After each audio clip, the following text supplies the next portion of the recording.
Alright. This is why you should work with kids.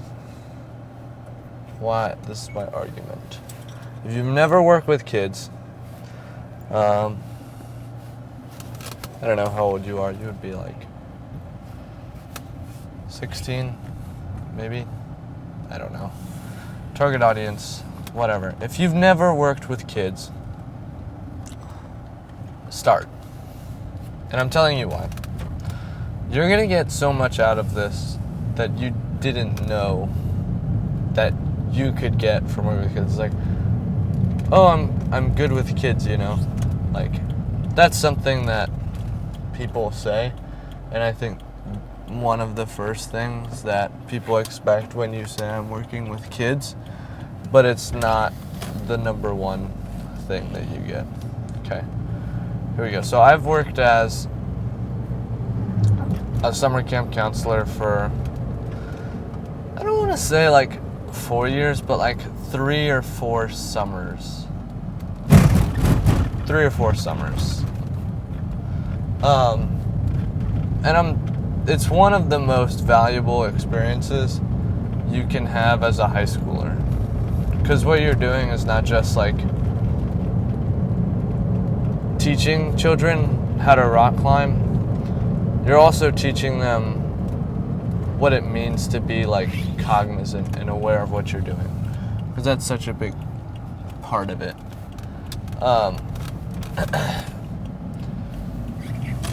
First point. When you're working with kids, it's important to realize that you are one of them. You're not some superior or higher being. You definitely have maybe more knowledge on certain things or more experience, but you definitely you can't immediately assume that you know more than a child because somebody is a child. It's not correct. It's not right. Because a lot of times, kids know stuff too. And they probably know more than you. I mean, not probably. Lots of times, you know more than children. But there are some chances where a kid will know more than you about something. And it's all about, like, humility. This is what it's all about. You'll learn about humility through this, and it's extremely important. If you're Taoist, you probably already know this. That would be such a rare occurrence for a Tao to be like one of my 2 viewers. But if you are, it's really important that or if you aren't a Tao and you're not aware of humility, or not to say that only Taos know about humility, but it is like the principle of their religion. Most of the time, people don't talk about humility. And it's one thing to be a summer camp counselor being humbled by some kid on like Pokemon facts or something. And it's another thing to be an adult being humbled by another adult about things. Not because somebody's a child or knows something more, but because it's less like, statistically you're gonna be more right. Like it's like, it's, can't think of a non controversial thing. Like it's more controversial to say an Indian can't cook curry than a white guy can. As a white guy. Does that make sense? That doesn't work. Whatever. I'm just talking. So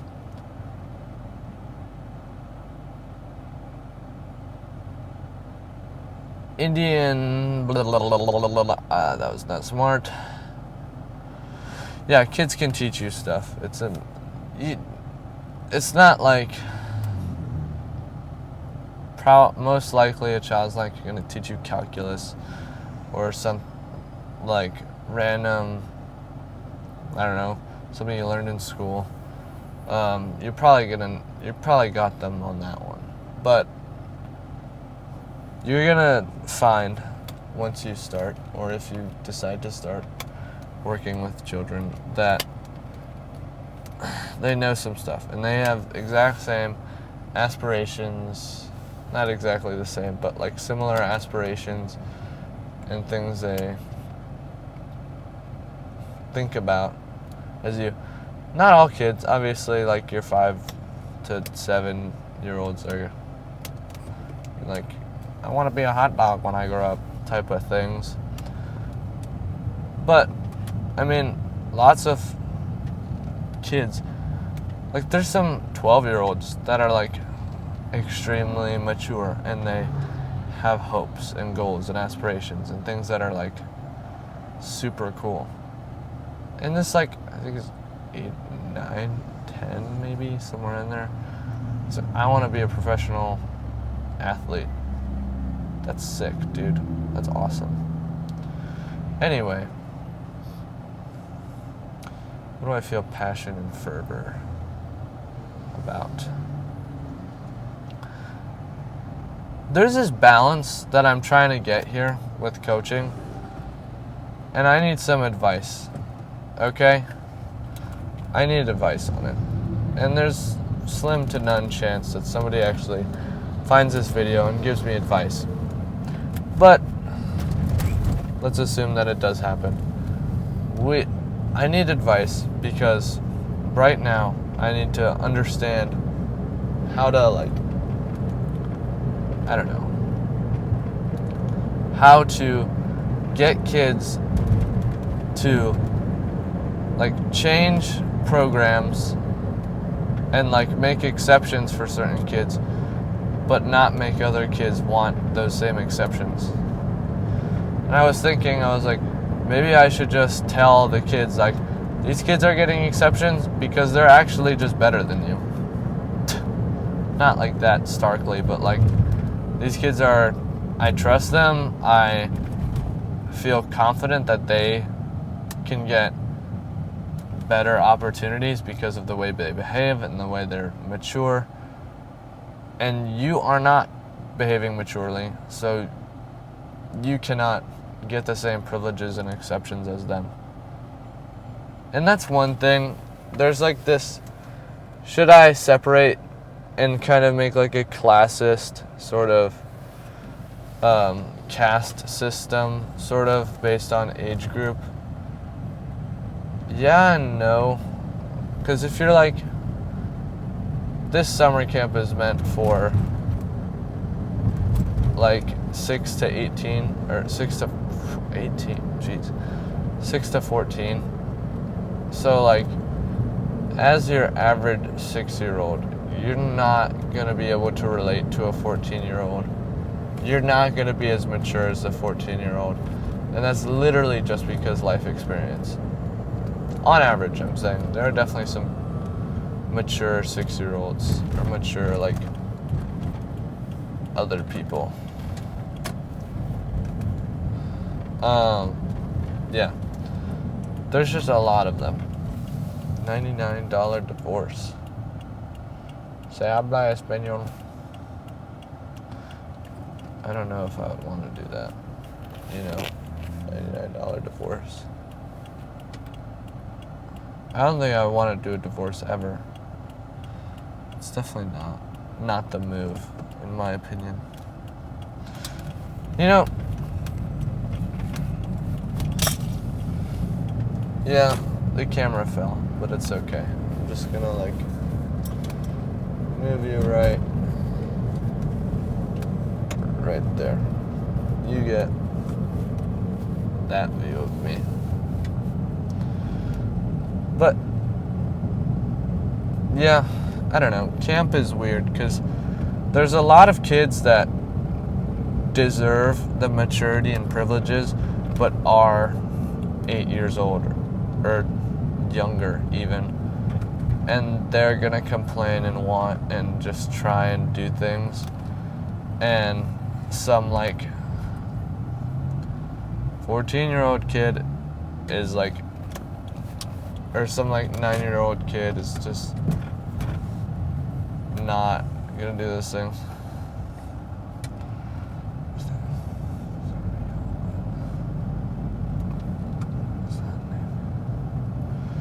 I don't know. Lord of the Groom. Your pet is my precious. And it has an AI, like, made on it. You know, I think I should start doing like an hour of conversing every day. Because I don't do that. I don't talk to people for an hour a day. And I'm pretty confident about that. I know I don't. I know I do not talk to people for 1 hour every day. Not like a continuous conversation. Or like 2 continuous conversations that are like 30 minutes each. I don't do that. And there's a kind of this wall between like me getting better at talking and that. So if I did do that, it'd be way easier for me to like progress as a speaker or a conversationalist. That's important. I think a lot of people prioritize like reputation over conversation, or like what you've done over what you can talk about. And that's important. Like what you do is really, really important. But if you can't communicate that to other people, or like talk about it, or not even talk about yourself, because some people are not great conversationalists because they don't understand that they need to stop talking about themselves, and the beauty of a conversation is learning more about the other person, and not recounting your experiences. I mean, I would argue that one of the conversations that it's interesting. One of the conversations that needs to happen is one where you actually realize your like identity. And I feel like that happens more through conversation than it does through like, oh wow, I had like an epiphany. And there's definitely those epiphany moments where you're like, I am someone different today and I changed. It happens. I know it happens. I've had it happen. But you don't have those in the same way. You're not gonna have your like aha moments every single day. You might, and that's cool, but it's not always.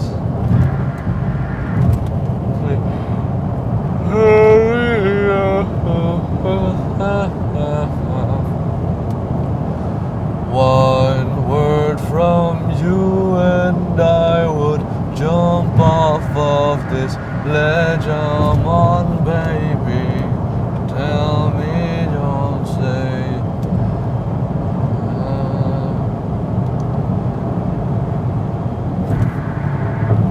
من جديد شوارعه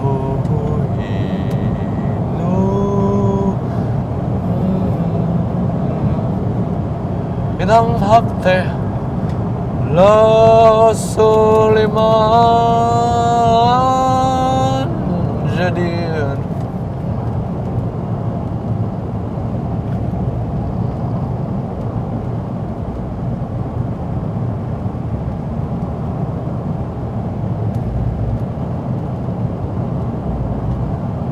I wonder why some kids don't listen. Like, there are some kids who will just like refuse to listen. Maybe they're like, okay, good. Maybe they're like autistic or just like are shy. I don't even think that's shyness, because a shy kid would listen to me if I talked to them.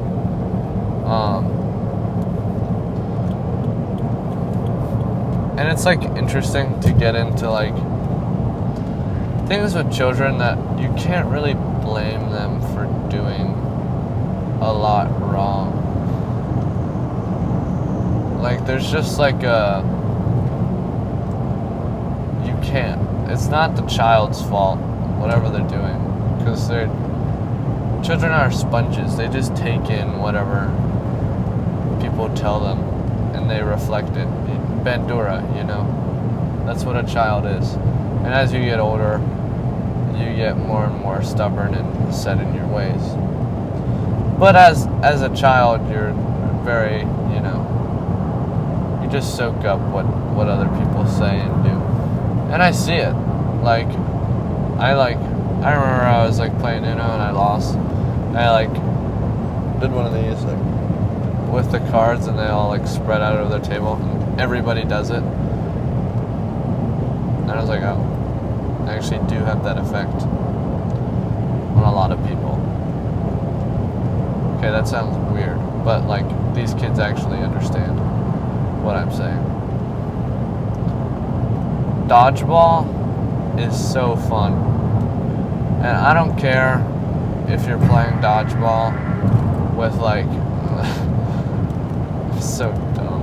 You're playing dodgeball with like a 13-year-old, and then that was the oldest person. There was like a bunch of younger kids, and the 13-year-old, he was pelting 5-year-olds. We're like, you gotta stop.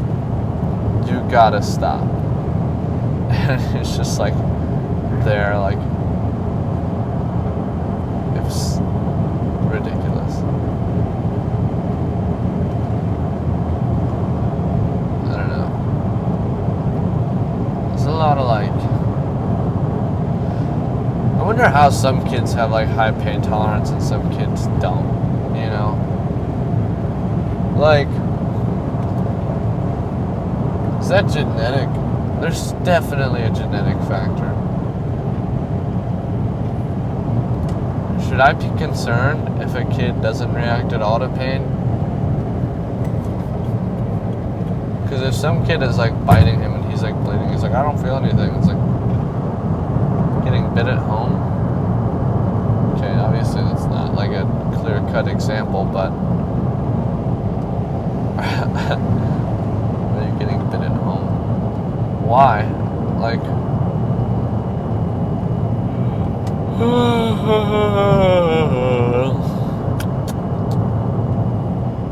can sleep in tomorrow, but I don't know if I will.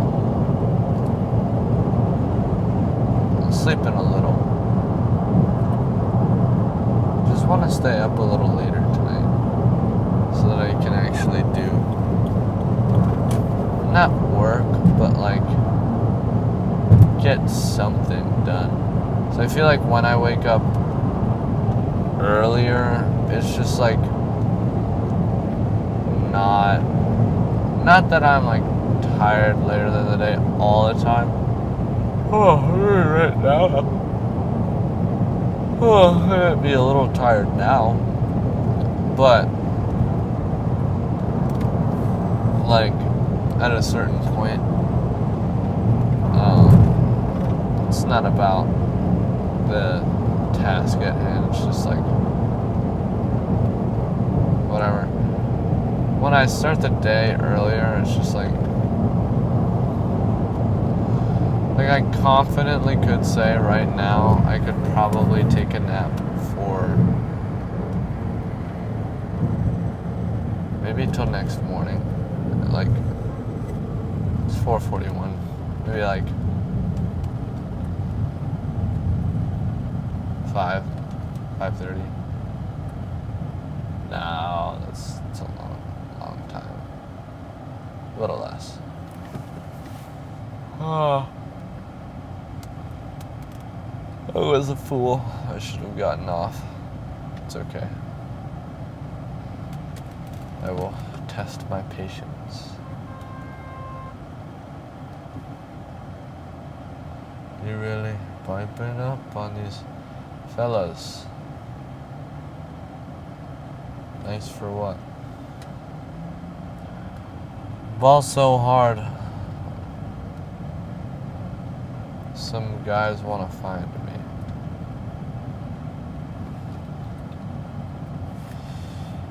Tavern. I'm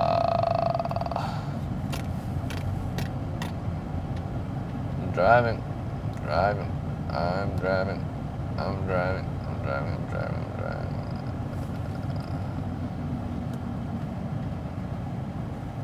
Okay. Huh. I don't know. Something about discipline. Discipline is such a weird thing. It's like not even real, but it is. It's like dependent so much on hormones and genetics, I think. I don't know. I want to like do a research study on this and like actually find the trends of what makes somebody disciplined. Because I feel like all these people that are like blaming people for not being disciplined is stupid.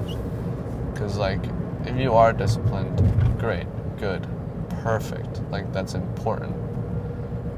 But if you're not, then like what are you doing?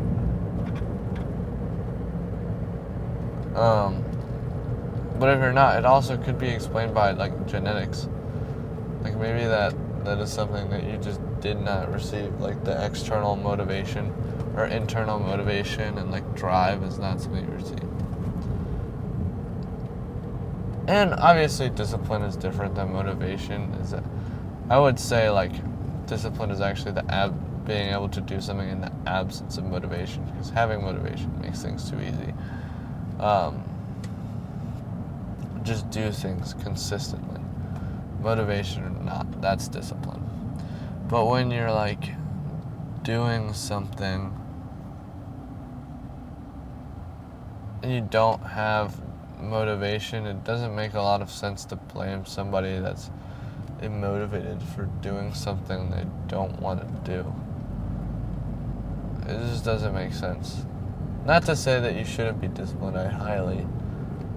Oh my gosh. Fill me up, senpai. Pretty funny for a gas cap. Yeah, you understand. There's a lot of stuff. I think, what really matters was never what you wanted. Like, I'm at this point where I'm trying to decide what I want to do. And there's like one thing screaming, just do everything. That's what I want to do. I just want to do it all. Like, why should I make YouTube videos? Or like, do other things that I'm like, not super thrilled on? And why don't I just work to like make tea in China or something? That's like an option. I feel like people are like, no, I'll get my college degree. It's changing now, because of course it's always been to change. But why aren't we just like considering doing something different? This is like I feel like completely useful. Like, move somewhere, do something else. It's so different, and like they still like barter and trade in Mongolia. Like what? What are we doing? Just go to Mongolia, get your vaccines, go, and figure something out. Like, I feel like that's the best case solution. You should just do that and forget about everything else.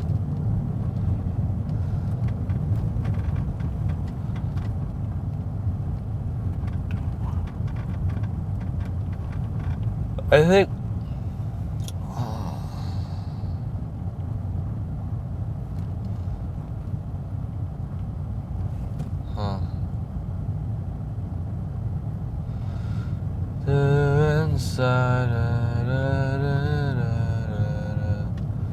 one word from you and I would jump off of this Let them on, baby. Tell me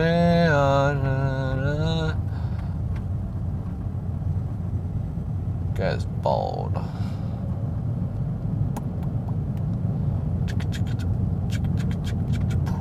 La la la la la la la la la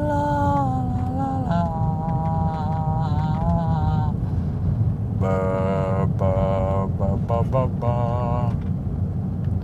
Let's talk about something. Like, what's our schooling system anyway? Good wall. Who wrote that on there?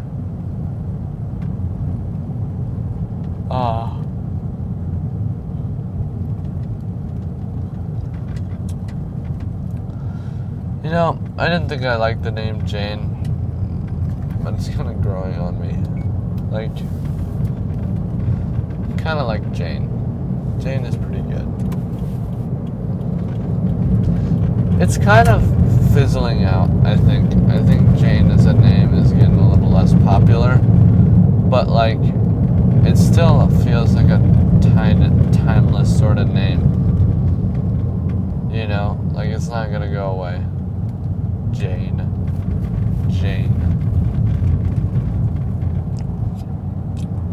I don't know if this is always a thing, but naming kids like Leaf or something or other has gotta go. And that is an actual name. Like some kid was named Leaf. What? Why? I understand that you like want your child to have like a unique name, and Leafs are quite nice. But it's like, you know, maybe I just don't understand. I can't hate, but I don't understand that. I just don't. I think the common names are pretty good. Like John. There's like a billion Johns. There's a bunch of Mohammeds. That's the most popular name, I think. Mohammed. Everybody Mohammed. I think Happy. Decent name. It's not bad. Joy. Not a bad name. I think one thing with names that are also words is that it becomes like something that's kind of hard to track. I like Jackie as a name. I like Jackie.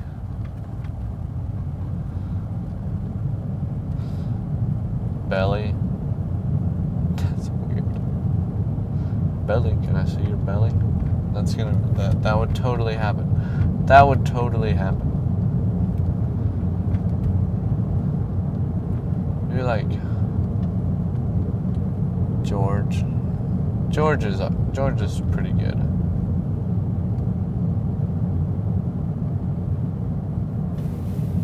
What about like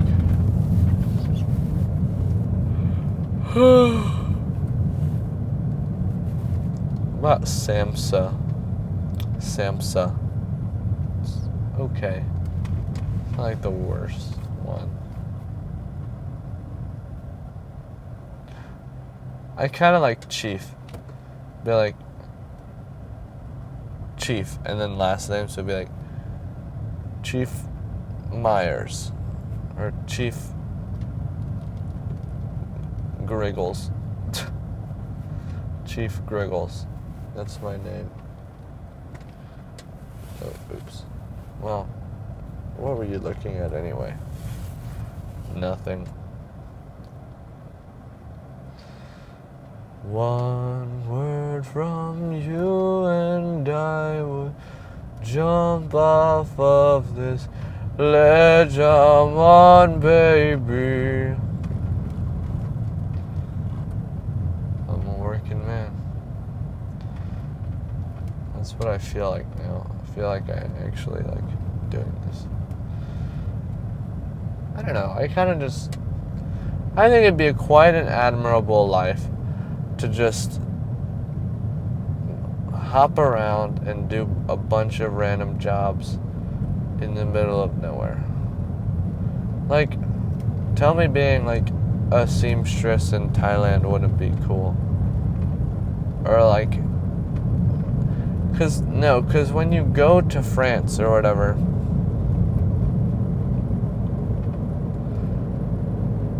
or something like that, it's kind of hard to like actually do stuff. So you start in the French countryside and work your way into the city if you want to go to the city. You know, spend like a year doing that. Spend a year going to frickin' Turkey. Be a hair replacement specialist or something. They probably make decent money. There's a lot of demand for that. Why isn't it legal in the U.S.? I don't understand that. I think that treatment should... Maybe it's just really expensive here. Medicine is just very, very expensive. Because it's like... Why is it so expensive? It seems like for a country to operate efficiently, it should have healthy citizens. Therefore, it should have free medical coverage. But then there's so much in taxes that people don't have any money to spend on doing stuff. Therefore, because the government doesn't make money. The government is not good at making money. Well, sort of. It like is and isn't. It can be, but most of the time, the business, which is literally motivated by making money, is gonna make more money than whatever sort of government agency you have. So why are we paying the government to do that? I don't think it matters. Oh. Alright. Goodbye.